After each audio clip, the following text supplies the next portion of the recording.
Hi అండి. Welcome to lucky అబ్సెల్ 173 అండి. మాకు ఇంటికెళ్తే ఈ పనులవుతూ ఉంటాయి. చిన్న చిన్న పనులన్నయి ఉంటాయి. ఏంటంటే ఇది మొక్కయితే మా అమ్మ ఇంటి కాడ నుంచి వస్తే మునగ చెట్టు తట్టుకెళ్ళమాట. అవి మునక్కాడలు చాలా బావుంటాయి. బారున కాస్తాయన్నమాట. కాయలు వస్తాయి చాలా పెద్దగా. అలాగే లేతగుంటాయి. ఎంత పొడవు ఎదిగినా గానీ మునక్కాడలు లేతగుంటాయి. అందుకని వస్తే మా అమ్మ ఇంటికెళ్ళి అటుకాడి నుంచి అటుకెళ్ళి మా అత్త ఇంటికాడ వస్తే పాతమాట. అక్కడ వెళ్ళినప్పుడల్లా మా ఆయనకొతే ఇలాంటి చిన్న చిన్న పనులుంటాయి. అలాగే ముందుసారి వెళ్తేనేమో అది ఇంటిదైతే డోర్ అన్నది అద్దం అన్నది పడిపోయింది. సరిగ్గా మేము వెళ్ళాక ముందుగానే 10 నిమిషాల ముందు పడిపోతే ఎవరో తీయలేదు మాట. ఇంకా ఆ అద్దం పడిపోతుంది చూడాలి, ఇంట్లోకి వెళ్ళిపోయారు. బయటకు కూడా రాలేదు తీసేదాకా.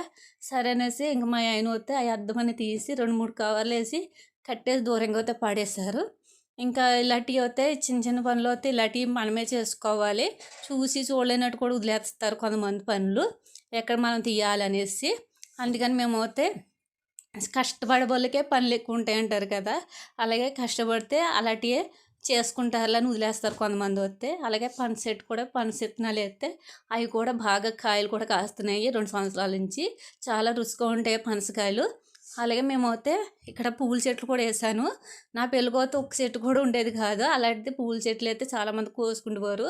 అలాగే మల్లె చెట్టు అయితే లాగేశారు. సన్నజాజి చెట్టు ఉన్నది, ఇంకా సీతాఫలంకాయ చెట్లు. ఇలాగ ఇప్పుడు అయితే ఇలాంటి చిన్న చిన్న మొక్కలు అయితే వేస్తున్నాం.